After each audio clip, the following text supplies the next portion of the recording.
Le gouvernail du jour. On dit que la première heure est le gouvernail du jour. J'ai trouvé que c'était très vrai pour ma propre vie. Si je suis paresseux ou désordonné dans mes premières actions de la journée, alors j'ai tendance à avoir une journée assez paresseuse et floue dans la continuité.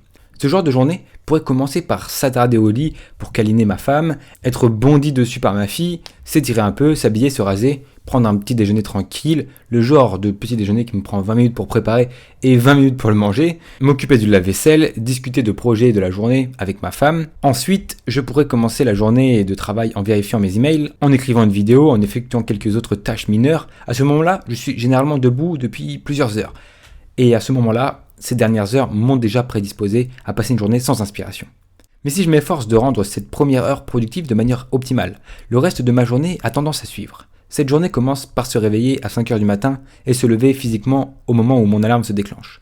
Pas d'intention ni de pensée à dormir. Je m'habille rapidement. Je fais une tasse de tisane, sans caféine bien entendu, puis je vais directement me mettre à mon bureau. Aucun email de vérification, à 5h10, je commence à travailler sur mon projet numéro 1. Après 60 à 90 minutes, je vais faire une pause pour aller me raser, saluer ma famille, puis préparer un petit déjeuner rapide de 5 minutes et le manger dans mon bureau pendant que je continue à travailler. Cette première heure de productivité me propulse en avant. Et à 11h, j'ai généralement terminé l'équivalent d'une journée complète de travail sous le modèle précédent. Et normalement, mon niveau d'énergie sera d'au moins 8 ou 10 pour le reste de la journée. Sur une échelle bien sûr de 10. Ce qui m'a surpris, c'est que la deuxième version, bien que cela semble plus difficile, était en fait plus facile une fois que je m'y suis habitué.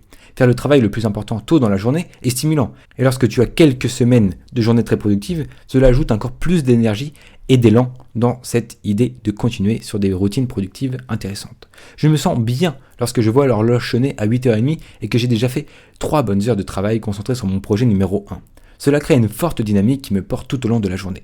Bien souvent, je ne prends pas la peine de vérifier mes emails avant 17h. En fait, je pense que si les gens adoptaient la même habitude de ne pas vérifier leurs mails avant 17h, cela augmenterait considérablement leur productivité. Essaie de faire l'activité du courrier électronique la dernière activité de ta journée de travail et observe à quelle vitesse tu peux répondre à tes mails et être efficace dans cette tâche.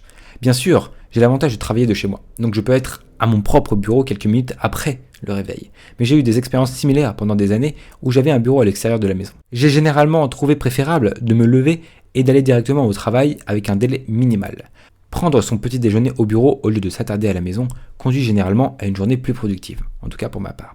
L'avantage de commencer si tôt est que vous terminez plus tôt. Parfois j'en ai fini avec ma journée de travail avant d'aller chercher ma fille à l'école maternelle, donc à 15h30. Et donc je me sens pas coupable de prendre le reste de ma journée car j'ai déjà tout terminé. La motivation peut précéder l'action, mais la motivation suit également l'action. Je répète, la motivation peut précéder l'action, mais la motivation suit également l'action. La façon dont tu passes cette première heure induira en toi le niveau de motivation correspondant, que tu pourras ensuite utiliser à bon escient pendant le restant de ta journée bien entendu. Si tu veux une journée très productive, au rythme rapide, fais de cette première heure une journée rapide et très productive, donc en te levant tôt et en allant directement travailler sur ton projet numéro 1. Si tu veux passer une journée paisible, fais de cette première heure une heure paisible. Médite, lis, va te promener, prends un bain relaxant, prends ton temps dans le lit, etc., etc. Si tu veux une journée paresseuse, sois paresseux. Dors, regarde la télévision, regarde Netflix, etc. Si tu veux d'une journée perdue pour des trivialités, passe une première heure à vérifier tes emails, à aller sur des forums en ligne, à regarder des vidéos YouTube, à aller sur Netflix, à lire des news, à regarder la télé, à discuter avec d'autres personnes. Ok ?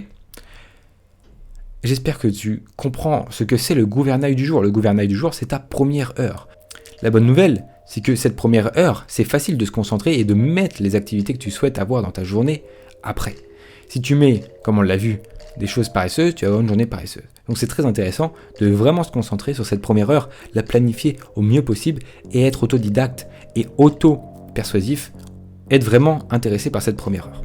Ne t'inquiète pas, le reste va suivre, c'est automatique. Si tu réussis cette première heure, le reste de ta journée aura tendance à s'aligner. Tire parti de la puissance du gouvernail, donc de cette première heure, pour diriger l'ensemble du navire. Tire parti de la puissance du gouvernail pour diriger l'ensemble du navire. Donc tire parti de cette première heure de journée pour diriger l'ensemble du reste de ta journée. Voilà, j'espère que tu as compris ce que je voulais te donner dans cette vidéo. La notion que je voulais te donner, c'est une notion vraiment importante qui est au centre de ma vie. C'est pour ça que depuis plus de 2 ans maintenant, je fais le Miracle Morning, parce que le Miracle Morning, c'est le fait de se lever tôt et d'enchaîner directement sur des séquences qui favorisent ton développement personnel. Je suis très heureux que tu m'aies écouté dans cette vidéo. Si tu veux en apprendre plus sur le développement personnel, il faut que tu t'abonnes à cette chaîne. Tu es au bon endroit. Si tu as aimé l'idée que je t'ai donnée, ou même de façon plus générale la vidéo tout entière, tu peux mettre bien sûr ton pouce bleu. Ça me permet de voir que tu aimes ce genre de vidéo. C'est 3 vidéos par semaine sur cette chaîne YouTube, donc abonne-toi et n'hésite pas à mettre un commentaire. J'ai envie de discuter avec toi. Si tu veux en apprendre plus sur le développement personnel et surtout avoir des résultats probants, palpables dans ta vie, je t'invite à rejoindre mes formations qui sont hébergées sur Udemy, le site le plus grand au monde d'hébergement de formation et de partage de formation. C'est un peu l'Amazon des formations. Je te laisse jeter un coup d'œil dans les liens qu'il y a en description. Je ne te prends pas plus de ton temps parce que tu dois planifier dès maintenant ta première heure de demain. A bientôt, c'était Victor Brook et d'ici là, développe-toi personnellement.